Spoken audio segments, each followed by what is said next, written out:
১৯৭১ সালে ভারতের ঐতিহাসিক বিজয়ে অবদান রাখা সাহসী সৈনিকদের সাহস এবং আত্মত্যাগকে সম্মান জানালেন মুখ্যমন্ত্রী ডক্টর মানিক সাহা। বিজয় দিবসে আমরা আমাদের সৈন্যদের বীরত্ব ও আত্মত্যাগকে অভিবাদন জানাই, যারা ১৯৭১ সালে ভারতের ঐতিহাসিক বিজয়ের জন্য লড়াই করেছিলেন। তাদের নিঃস্বার্থ নিবেদন এবং অটল সংকল্প আগামী প্রজন্মকে চিরকাল অনুপ্রাণিত করবে। ৫৩তম বিজয় দিবস উপলক্ষে এমনটাই জানিয়েছেন মুখ্যমন্ত্রী ডক্টর মানিক সাহা। ১৯৭১ সালের ২৫শে মার্চ রাতে শুরু হয়েছিল বাংলাদেশের মুক্তিযুদ্ধ।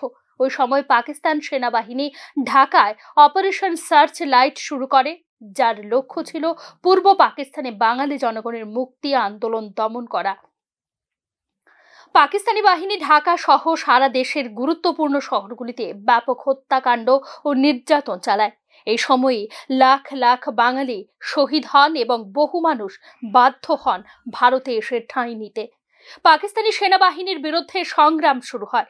বাংলাদেশের মুক্তিযুদ্ধের নেতৃত্ব প্রদান করেন বঙ্গবন্ধু শেখ মুজিবুর রহমান, যিনি পাকিস্তানের সরকারের বিরুদ্ধে স্বাধীনতা ঘোষণা করেন। মুক্তিযুদ্ধে দেশের বিভিন্ন স্থানে মুক্তিযোদ্ধারা গেরিলা যুদ্ধ চালিয়ে পাকিস্তানি সেনাবাহিনীর বিরুদ্ধে সংগ্রাম চালান। মুক্তিযুদ্ধের শুরু থেকেই ভারত বাংলাদেশের পক্ষে সমর্থন দেয় এবং ৩রা ডিসেম্বর পাকিস্তান সশস্ত্র যুদ্ধ শুরু করলে বাংলাদেশের সেনাবাহিনী পাঠায় ভারত। ভারতীয় সেনাবাহিনীর সাহায্যে মুক্তিযুদ্ধের গতি আরও ত্বরান্বিত হয়। ভারতীয় সেনাবাহিনী বাংলাদেশে প্রবেশ করে এবং পাকিস্তানি বাহিনীর বিরুদ্ধে যৌথ আক্রমণ শুরু করে।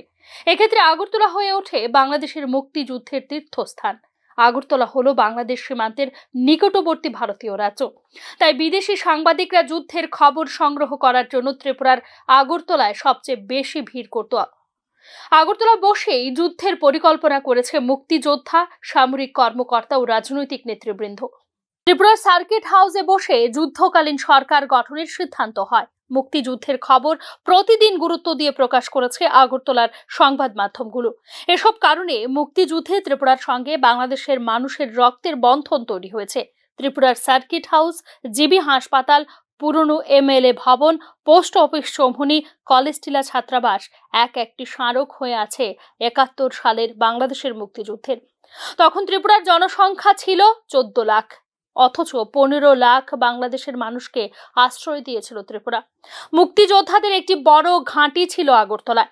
মুক্তিযুদ্ধের শেষ পর্যায়ে পাকিস্তানি বাহিনী বাংলাদেশের রাজধানী ঢাকায় ভারতীয় সেনাবাহিনীর বিরুদ্ধে পরাজয় স্বীকার করে নেয়।